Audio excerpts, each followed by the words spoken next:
Trigonometry है वो समकोण त्रिभुज में आधारित है, ठीक है। समकोण त्रिभुज में 90 अंश बनेगा। ये कौन मान लेते हैं, थीटा है, ठीक है। और त्रिभुज का नाम मान लेते हैं एबीसी है, ऐसा एबीसी, क्लियर है।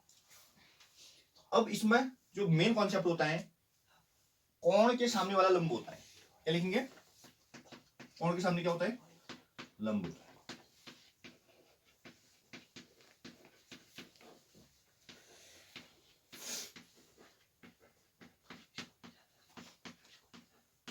कोण के सामने लंब होता है का मतलब ये है बच्चे, ये कोण बोला है तो लंब ये होगा, अगर कोण बोल दिया ये सी तो लंब हो जाएगा ये ए बी, समझ में। कोण के सामने वाला लंब होता है, ठीक है। सबसे बड़ी भुजा कर्ण होती है,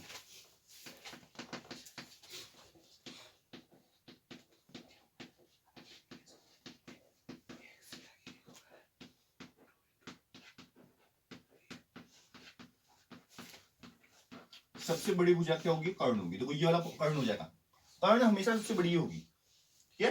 लंब क्या होगा, कोण के सामने वाला। इस कोण के लिए ये लंब होगा, इस कोण के लिए ये लंब होगा, ठीक है। और तीसरी जो भुजा होगी आधार होगी, मतलब आधार जो होगी वो कोण से लगी हुई छोटी भुजा होगी, ठीक है। आधार क्या होगी, कोण से लगी हुई छोटी भुजा।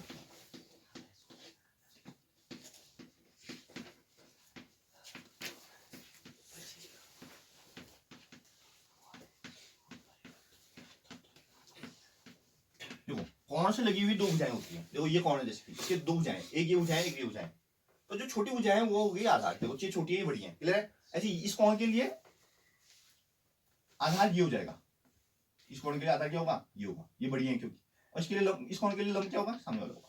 कितना क्लियर है, ये कॉन्सेप्ट है पहले ना। फिर आते हैं हम, देखो 6 त्रिकोणमितीय अनुपात होते हैं, ठीक है। जैसे sin थीटा,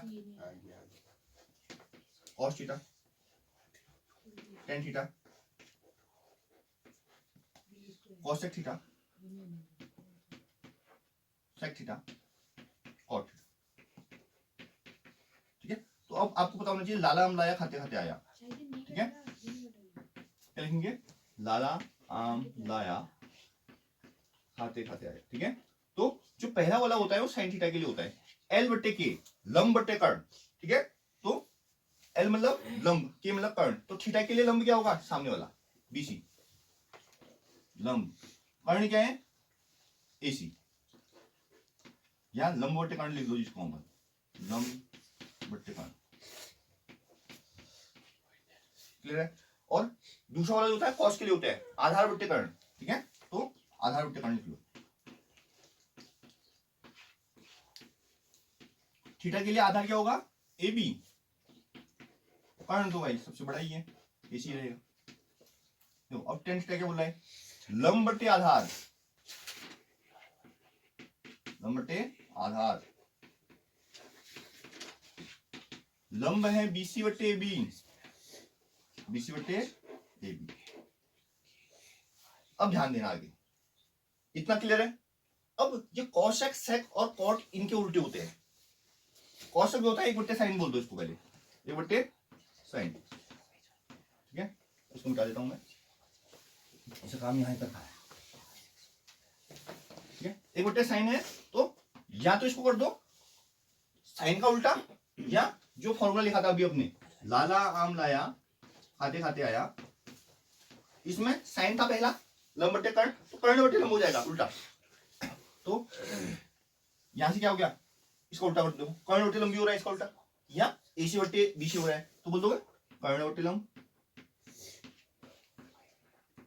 और एंगल के तौर पर लिखेंगे तो AC बट्टे BC हो जाएगा।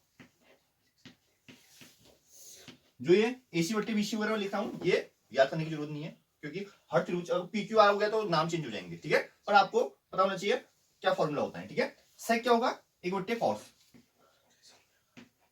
कॉस का उल्टा, कॉस का उल्टा कर्ण बट्टे आधार हो जाएगा,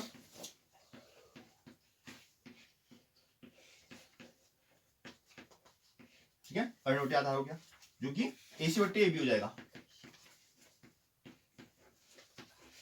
और जो कॉट होता है वो 1 बट्टे 10 होता है, तो 10 आधार बट्टे लंब हो गया,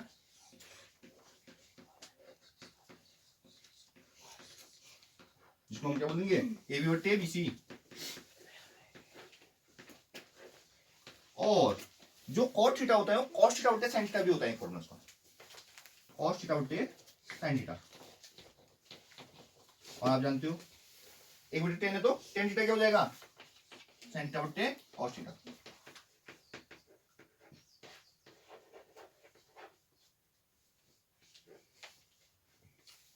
इतना समझ में आया? ये यहां तक मतलब अब अगर आएंगे तो उम्मीद है आप जो 8.1 प्रश्नावली है वो सॉल्व कर लो। 8.1 प्रश्नावली का लॉजिक यहाँ तक हो जाता है, यहाँ तक जिसको आता है वो 8.1 सॉल्व कर ले। ठीक है, इसमें एक छठा सवाल है जिसमें इक्वल है, तो उसमें बोलना है कि एंगल के रूप में दे रखा है आपको, तो उसमें समबाहु त्रिभुज वाला रूल लगेगा। जिस त्रिभुज की दो भुजाएं बराबर होती हैं उसके दो कोण भी बराबर होते हैं, कोण के सामने के सम्मुख भुजाओं के बराबर भुजाओं के सम्मुख कोण बराबर होंगे, ऐसा करके लिखना पड़ता है। तो ये चीज है।